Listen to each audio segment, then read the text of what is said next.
Hey, thanks, Hsin Ning and Yvette, for having me and supporting each other. Both the organizations. It's very nice that we both, as organizations, support each other.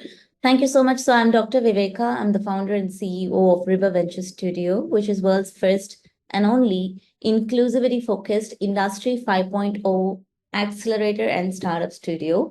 Accelerator because we help startups become scale ups, and also a startup studio because we completely build startups around ideas which will which will actually address an unmet need in the industry. So that's what we do. And we work with multiple stakeholders like that of yours to as we build and empower startups. As an inclusivity focused venture studio, we make sure that our startup C-suite is diverse and inclusive enough, because I very strongly believe that when we are building deep tech that will disrupt the future, if we do not have different perspectives, it's completely all men, all white men, all brown women, which lacks representation. I think then I don't think we are doing justice as an ecosystem enabler. So we consciously make sure that all our startups have a very inclusive C-suite. And yes, of course, they are deep tech industry 5.0, which is deep tech with sustainability, human centricity, and resilience in the heart of it. If not of all of these traits, at least one of these has to be a part of that deep tech. So yeah, that's who I am, and that's what I'm doing. Thanks, Viveka. So you have access to a lot of different founders from different backgrounds because you are very focused on supporting diversity and inclusion. And also you are very focused on the tech space, especially Industry 5.0.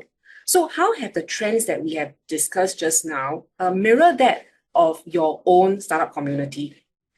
Okay. So actually, because I'm an accelerator and a startup studio, I work with different kinds of founders. One set of founders who've been in the corporate world, they think they know, or they really know a lot of things in terms of how to how to grow a business. But what they may lack is how to build it ground up, because in a corporate world they may have spearheaded multiple $1 million deals, but building something from the ideation stage would be a struggle. But the thing is, reflecting on your statistics, these startups, the founders are able to do the finances, their understanding as well as their implementation of the cash flow is always quite steady.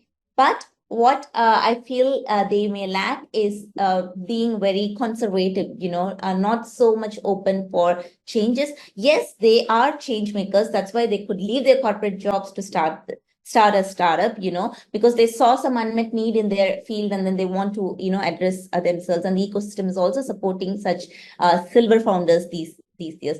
But then they do lack that flexibility, but their cash flow is good. And also reflecting your stats, the growth stage startups, which are revenue generating, yeah, definitely they are very good in their cash flow. Whereas the younger startups who are, early stage startups, the founders are extremely motivated. They are dreamy, they're ambitious, but they are oftentimes get their cash flow wrong, or their perception about, leading to, a successful startup is a little bit, I wouldn't say wrong, it's a bit tricky. I don't think they have the pragmatic view of what the world is.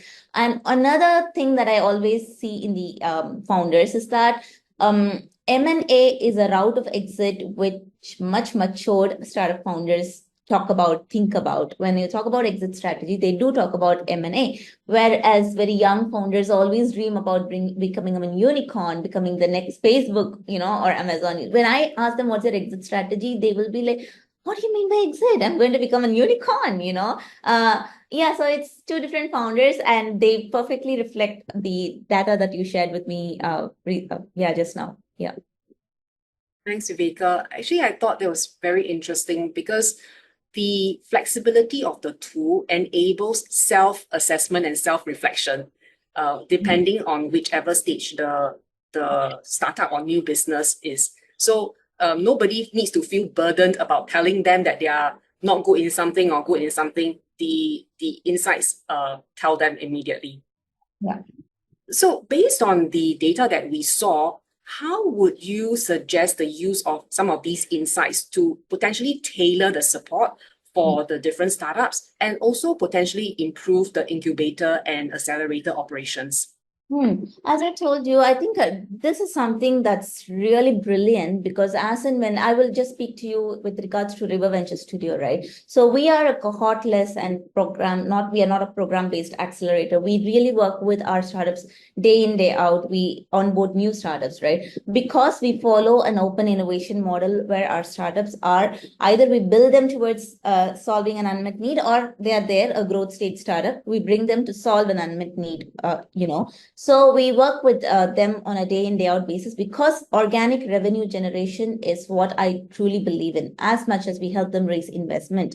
And also we help them expand globally. With regards to that, I think what you're doing with the Startup Zodiac is a very good first line of filter, I would say, where now as we set up our investment arm, it's much more helpful, I believe, because we can ask the startups to take this. It's like the 16 personality test, just to make them take this and to identify what zodiac they belong to. And then if we, I think it will give us an idea of who they are, profile them, and then we can mentor them accordingly. And when it comes to the cash flow thing, we feel that they are not just there enough, then we can direct them to the Biz Lab, and then you can probably groom them and make them investment worthy as we decide to invest in them, or we pass them on to a VC. We can probably attach this report from the Biz Lab to when we pass. I think this is a brilliant idea, and I think not just River Venture Studio, any incubator or accelerator out there should be using this for sure. And it's very easy, so when I talk to startup founders, and after usually when you have a call or a meeting with a startup founder, usually you send a follow-up email, right? Probably send the link of your test and then ask them to fill it up. Yeah, I think it's a good idea. Thank you so much. Thank you so much. I think what you have discussed really mirrors a lot of the feedback that we also got with the people from the ecosystem that we have spoken to. So the VC mentality is always pick the winner. Whereas I think the nurturers, so yourself and a lot of the people in the ecosystem are taking a more nurturing kind of mentality to say, hey, let's take a look at where you are right now. And then let's advise you or work towards a pathway or target that is suitable for you. Versus, okay, I'm just going to pick you because you are the winner. I think that is aligned with the mindset that we had when we created this in the first place. Yeah, absolutely. Absolutely, because we are sweating and we take a sweat equity in early stage startups. So if we are going to sweat anyways, we might as well know where we are sweating and how correctly, the resources are being allocated. So I think this will help there as a tool. Yeah, actually, that's very interesting because you have finite resources. Your investors have finite resources. Yeah, very true. Yeah. Right. So this is also a good tool for you to make a decision around who and where you want to place your investments. Yeah, that is very true. Yeah. Yeah. Okay, great. So with all these insights, all the rage now is all about AI. So how do you think we can use quality data like this as a foundation for AI-supported decision-making for the founders or for the incubators and accelerators? And what steps can we take to ensure data integrity and usefulness of the data? As you just mentioned, resources are finite, right? So I think that's where AI definitely has to, because if we both as an accelerator and you as a service provider with this tool, we cannot be there for all the startups. So that's where I feel making it more AI driven can help, because if it is like 20 startups that I'm meeting and then I'm sending this is one thing, after a point, what if even now it is too much? Even now my database of the number of startups that I spoke to are more than 100, right? And then for me, maybe in the future, if it becomes more AI driven and more smarter, even before I have the call with the startup founder, I can just send this first, can you fill, and then I can use it as a means to filter out the kind of founders that I'm going to talk to, because today where I am, yes, I like to meet with everybody in person, but then when we grow as an organization, I think if AI can help me do one level of filtering on this tool, then I can talk to the founders that AI has given. And I think even for you as the solution provider, the more and more startups you have, you're going to have more data, which will just make it more wiser. Yeah, and then yeah, instead of probably not to replace you and Yvette, but then some elements of what you do in the grooming process can be outsourced to AI. So that's where I see AI can help this tool and also make the tool help organizations like that of ours. Yeah. Yeah, thanks, Viveka. I think it's great that you call out the balance between the value add of the human being and how AI can be used to support that.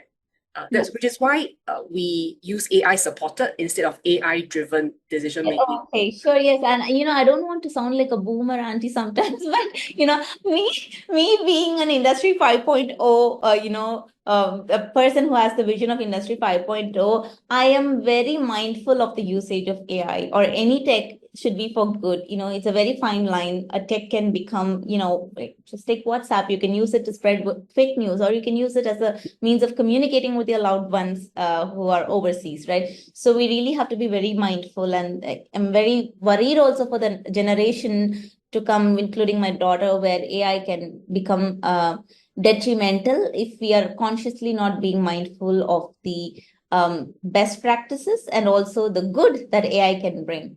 I'm a believer of disruptive AI supported technologies, but every stage of it, we have to be very mindful. When I told you that I can use this tool to filter out the candidates and come, I think it will take some time for me to trust that, at some point, there still will be a human interface until we are very comfortable that, yeah, okay, this AI is doing a good job, so we will have some counter checks, at least for some time before we are becoming more reliant on AI. Yeah. Yeah, I like that you use the word mindful. Yeah. I think it's really a recognition to the power, the positive power, and also the positive value destruction and disruption that AI can give if you are not really thinking through the application of it. Yeah, that is right. Hey, thank you so much, Viveka. Thank you for your time and also the insights that you have contributed to the Fireside Chat.